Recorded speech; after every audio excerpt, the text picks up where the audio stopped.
మన ప్రభువును రక్షకుడైన యేసుక్రీస్తు అతి శ్రేష్టమైన నామాన్ని బట్టి ఉదయకాల దైవ సందేశాలు అని ఈ కార్యక్రమాన్ని ఆలకిస్తున్న దేవుని బిడ్డలైన మీ అందరికీ ప్రత్యేకంగా వందనాలు.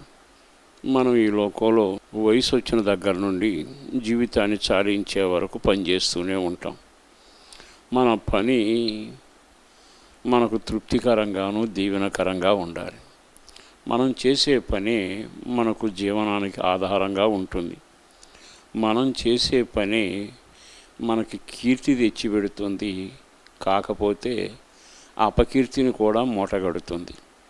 అంటే మనం నడిచే విధానంలో మనం చేయవలసిన మంచి పనులు కొన్ని ఉన్నాయి, కొన్ని పనులు చేయకూడనివి కూడా ఉంటాయి.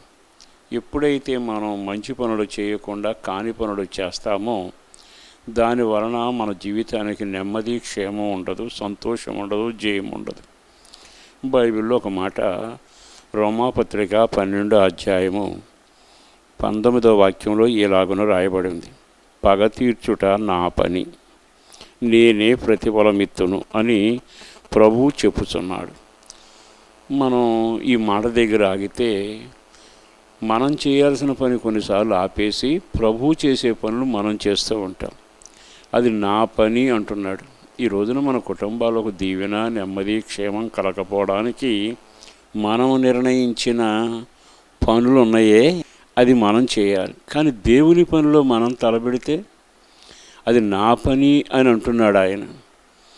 ఇప్పుడు మనం గమనించాల్సింది ఏమిటంటే, మన పనులు మనం చేసి దీవించబడండి అని ఆయన హెచ్చరిస్తుంటే నీ పనిలో నేను అడుగు పెడతాను అంటూ అడుగులు వేయటమే కదా మన పతనానికి నాంది. ఎందుకో పరిశుద్ధాత్మ దేవుడు మాట్లాడుతుండగా ఈ పత్రికలో పగ తీర్చడం నా పని గనక ఆ పని మీరు చేయబాకండి, కానీ మీరేం చేయాలి? 20వ వాక్యంలో ఇలాగ రాయబడింది: కాబట్టి నీ శత్రువు ఆకలి కొని ఉంటే అతనికి భోజనం పెట్టుము, దప్పికొని ఉంటే దాహమునకిమ్ము. అంటే అర్థం ఏంటంటే, పగ తీర్చే పని నాదైతే ఆహారం పెట్టే పని నీది. ఒకవేళ శత్రువు నీకు ఎదురైతే, నీ శత్రువు ఆకలితో ఉన్నట్టు గమనించగలిగితే అతనికి భోజనం పెట్టు.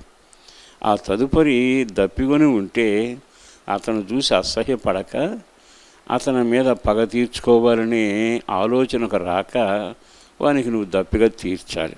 తర్వాత ఏమవుతుందట, అక్కడ రాశాడు కదా, అలాగు చేయటం వలన అతని తల మీద నిప్పులు కుప్పగా పోయేది.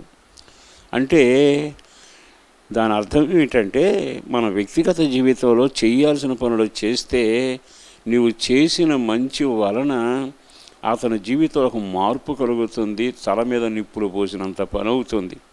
తల మీద నిప్పులు పోస్తే అతగాడు ఎంత ఇదైపోతాడో మనం గమనిస్తున్నాం కదా. అంటే కీడు చేసి అతన్ని హతమార్చాలనుకోకు, మేలు చేస్తే అతనిలో ఒక పరివర్తన కలుగుతుంది. అందుకే కీడు వలన జయింపబడక మేలు చేత కీడును జయించండి. అతడేమో కీడు చేశాడు, నువ్వేం మేలు చేయాలి.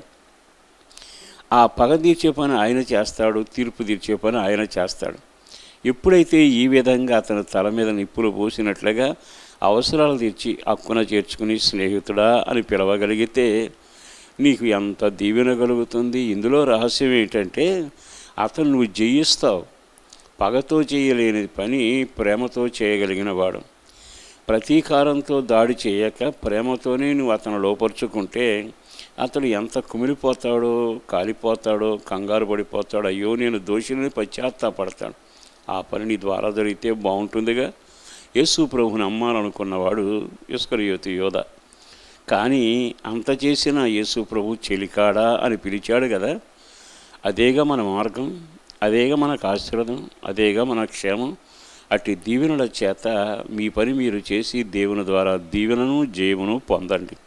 అలా కాకుంటే దేవుడు చేసే పనిలో మీరు తలపెట్టిన వాళ్ళు అవుతారు. అది మీ క్షేమం కాదు.